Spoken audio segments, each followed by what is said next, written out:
Wow, lundi 17h et on se retrouve pour des pronostics Ligue 1 et oui, puisqu'on a une journée en semaine mercredi soir à 2 horaires 19h-21h, donc c'est réparti en deux multiplex. On aura donc le droit à la 15e journée de Ligue 1 et franchement avec des rencontres intéressantes. On va pouvoir analyser ça et pronostiquer ça aujourd'hui. Alors on reste sur un week-end très compliqué niveau prono, hein, dommage, j'avais bien redressé la barre la semaine dernière, mais autant le week-end dernier là c'était compliqué pour les pronos. Je vous mets rapidement les résultats pour montrer ce qui s'est passé, mais avant tout ça, n'oubliez pas de mettre un gros pouce bleu, c'est important. Et si vous trouvez, malgré certains pronostics bancals, je dois bien l'avouer, que je fais du bon contenu sur cette chaîne, ça me récompense et ça me fait très plaisir. Si vous voulez plus de paris sportifs, puisque sur cette chaîne YouTube, on parle de pronostics, on analyse, etc.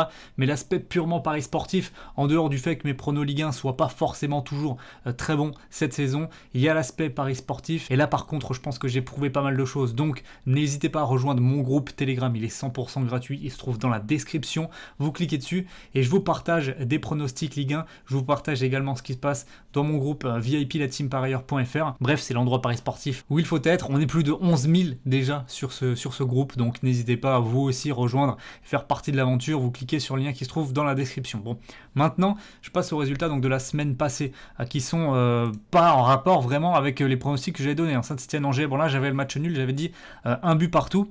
Dans la physionomie, je pense que j'étais assez bon sur ce match-là comparé à Marseille-Monaco où là je voyais une victoire des Monégasques, j'ai dit 2-1, bon, j'avais le score mais à l'envers. Clairement, je pensais que Monaco allait faire un match bien meilleur que ça, au contraire ils ont tout de suite craqué dès les premières minutes face à un Marseille qui, il faut bien l'avouer, en Ligue 1 est extrêmement solide et a une formation et des qualités vraiment adaptées à ce championnat. Donc il va falloir compter sur eux, je pense, sur la durée, puisqu'ils sont partis, ils ont un modèle d'équipe bâti justement pour embêter semaine après semaine différentes équipes sans pour autant modifier leur plan de jeu. Donc franchement, Marseille, le fait qu'ils arrivent à faire déjouer une équipe joueuse comme Monaco, je trouve que c'est très positif pour eux puisqu'ils savent s'adapter et répondre à plusieurs schémas tactiques différents et ça c'est important. Lens-Montpellier, j'avais dit match nul, mais j'étais assez positif par rapport à Montpellier. Au final, ils gagnent 3-2, c'est pas forcément illogique. Nice-Rennes, j'avais dit match nul, un partout. Au final, c'est Rennes qui l'emporte et à vrai dire, lorsque j'avais vu les compositions d'équipe de ce match-là, qui était dimanche 13h, j'avais misé sur Rennes remboursé en cas de match nul. C'était quand même assez prévisible, plus le match avançait, plus on sentait que du côté niçois, il n'y avait pas les armes et les ressources nécessaires pour rebondir, au contraire de Rennes qui arrive peut-être à un moment important. Brest-Rennes, j'avais dit une victoire de Brest avec des buts, j'avais dit 3-2, au final il y a 2-1. C'est un scénario qui colle à ce que j'imaginais, à ce que j'avais analysé. Strasbourg-Metz, j'avais dit 3-1 en faveur du Racing. Je pensais vraiment qu'ils avaient la capacité de prendre ce derby. Malheureusement, Metz fait de la méno son jardin depuis un petit peu trop de temps et ça a failli durer même encore plus longtemps. Au final, un match nul quand même assez cruel, je trouve, pour Strasbourg qui avait les moyens dans ce match d'aller chercher mieux, malgré les faits de jeu qui n'ont pas été vraiment en leur faveur. Ils s'en sortent avec le point du match nul, 2 buts partout, un beau derby, un vrai derby,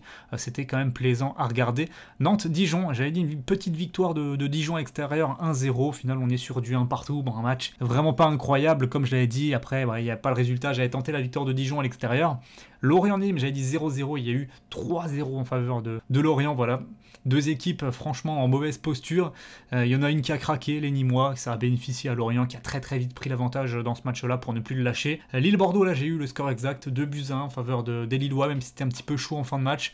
Voilà, Lille montre encore sa supériorité, mais attention quand même, puisque je trouve que ça commence à tirer du côté lillois, et l'enchaînement des matchs, avec notamment le Paris Saint-Germain en point de mire la semaine prochaine, pourrait être difficile, notamment cette semaine pour les Dogs à suivre, et PSG-Lyon, j'avais dit 2-1 en faveur du Paris Saint-Germain. On a eu au final un match indigeste des Parisiens qui se sont logiquement, vraiment très logiquement inclinés face à Lyon, qui s'impose donc au Parc des Princes. Une journée riche en enseignements, et on va tout de suite pouvoir se plonger sur la prochaine, qui est tout aussi intéressante, j'ai envie de vous dire, puisque on retrouve un Angers-Strasbourg avec Angers qui va bien. Ils ont pris un point du match nul à l'extérieur. Est-ce qu'ils vont le bonifier à domicile ? On va voir, on ne sait pas, mais en tout cas, Strasbourg va mieux aussi, donc je m'attends à une rencontre intéressante, et selon moi, l'issue la plus logique de ce match-là, ce serait un match nul avec quelques buts, je vais dire un but partout entre ces deux formations. C'est pas un match évident à pronostiquer, mais je pense que le nul est envisageable. Dijon-Lille, alors je vous parlais juste avant du fait que Lille tire un petit peu sur la corde, là physiquement j'ai l'impression que c'est beaucoup plus compliqué en fin de match face à Bordeaux. Ils ont eu du mal, ils avaient clairement plus rien dans les chaussettes, et comme je vous l'ai dit, dimanche ils jouent contre le Paris Saint-Germain, le choc du championnat. Donc ce match à l'extérieur, à Dijon, Dijon qui ne perd plus, Dijon qui a pris de la solidité, qui est une équipe vraiment emmerdante à jouer en ce moment, eh bien je pense que ça peut être un piège, et donc je vais dire match nul dans ce match-là. En tout cas, je pense que Dijon aura clairement les armes pour embêter les Lillois. Montpellier-Metz, là par contre, Montpellier c'est vraiment une formation que je trouve très équilibrée, très forte, donc là aussi peut-être à voir avec l'enchaînement des matchs, comparé à Metz qui est un petit peu plus dans le dur. Je pense que Montpellier sera capable de s'imposer à la maison et de bonifier le succès à l'extérieur pris à Lens avec une victoire 2-1. Nîmes-Nice, alors là j'ai hésité sur ce match-là, on a deux formations, si j'aurais pu les mettre toutes les deux perdantes, je pense que je l'aurais fait. Malgré ça, un petit peu à la manière d'un Lorient-Nîmes, où Lorient s'est imposé 3-0, je pense qu'il y a une des deux formations qui prendra l'ascendant. Alors je pense que ce sera Nice, de par la qualité individuelle des joueurs qui est quand même supérieure à celle de Nîmes, qui a en plus de ça énormément d'absents, donc je veux dire victoire des Niçois à l'extérieur sur le score d'1-0. Reims-Nantes, là c'est compliqué à pronostiquer, même schéma que le match précédent, deux équipes qui ont vraiment beaucoup de difficultés dans le jeu, dans le fait de prendre des points. Donc là aussi j'imagine un match qui se jouera sur certains détails, mais qui finira par pencher d'un côté ou de l'autre pour sortir une des deux équipes de la torpeur, et je pense que ce sera le Stade de Reims qui me paraît un petit peu mieux armé par rapport au FC Nantes qui est vraiment en plein doute. Donc 1-0 pour les locaux. Bordeaux, Saint-Etienne, vrai match intéressant je pense, entre Saint-Etienne qui va mieux, alors qui ne marque pas mais qui va mieux, qui a stoppé une certaine hémorragie, qui aura à cœur dans un gros match je pense de faire un match référence. Ils en étaient pas loin contre le LOSC, et je pense qu'à Bordeaux ils en ont les capacités. Bordeaux propose de plus en plus de choses, voilà, qui monte petit à petit en régime, qui est toujours hyper dépendante d'Hatem Ben Arfa évidemment, mais je pense qu'il y a assez de confiance pour aller produire du jeu et essayer vraiment de bouger l'AS Saint-Etienne.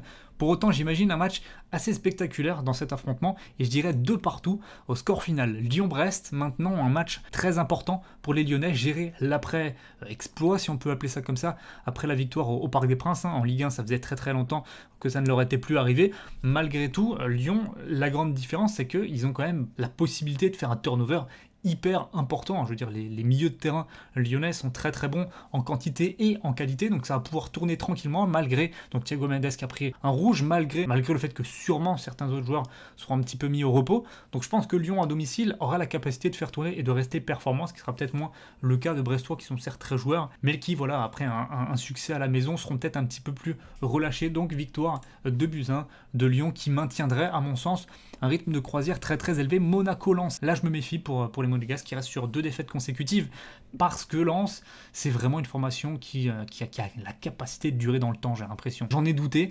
j'avoue, mais franchement là le match encore qu'ils sortent face à Montpellier, alors ils perdent 3-2, mais ils ont proposé des choses très intéressantes sur le terrain, et je pense que ça a payé face à Monaco. Je les vois ramener un point de la principauté, je veux dire un partout. PSG-Lorient, c'est compliqué de pronostiquer le Paris Saint-Germain, on marche sur des œufs.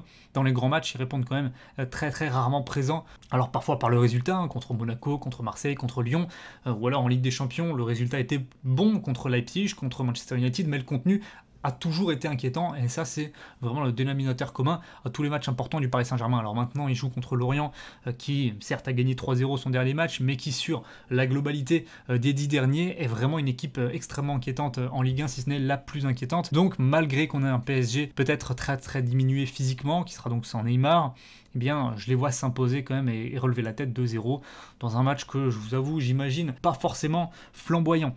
Rennes-Marseille, on termine par vraiment une très belle affiche entre des Rennais qui ont relevé la tête, qui ont gagné 1-0 sur la pelouse des Niçois, et qui jouent contre cet Olympique de Marseille vraiment taillé Ligue 1, vraiment difficile à jouer pour tous les blocs de notre championnat français. Donc je pense que un bon point du match nul pour l'OM à l'extérieur à Rennes, qui retrouve un petit peu le sourire, un partout serait une bonne opportunité, et entre guillemets ça satisferait un petit peu tout le monde. Je vais rester sur cette idée du match nul. Je termine maintenant avec mes bons coups paris sportifs à tenter, en espérant avoir plus de réussite que le week-end dernier. J'en ai 3, et j'ai tenté certains outsiders comme Dijon ne perd pas ou perd d'un but côté A1,47, Lens ne perd pas ou perd d'un but côté A1,40, et enfin le match nul remboursé en cas de victoire de l'Olympique de Marseille sur la pelouse du Stade Rennais cotés à 1,91. C'est mes 3 bons coups paris sportifs, je pense qu'ils sont vraiment intéressants, il va falloir se méfier de cette journée en semaine, c'est propice vraiment aux surprises. On sait que c'est le cas dans la majorité des championnats européens, on l'a vu notamment le week-end dernier, mais en Ligue 1, malgré ça, on a quand même une certaine logique qui se dégage semaine après semaine. Donc cette journée qui arrive de manière très rapprochée avec la précédente et avec la suivante donnera lieu, je pense,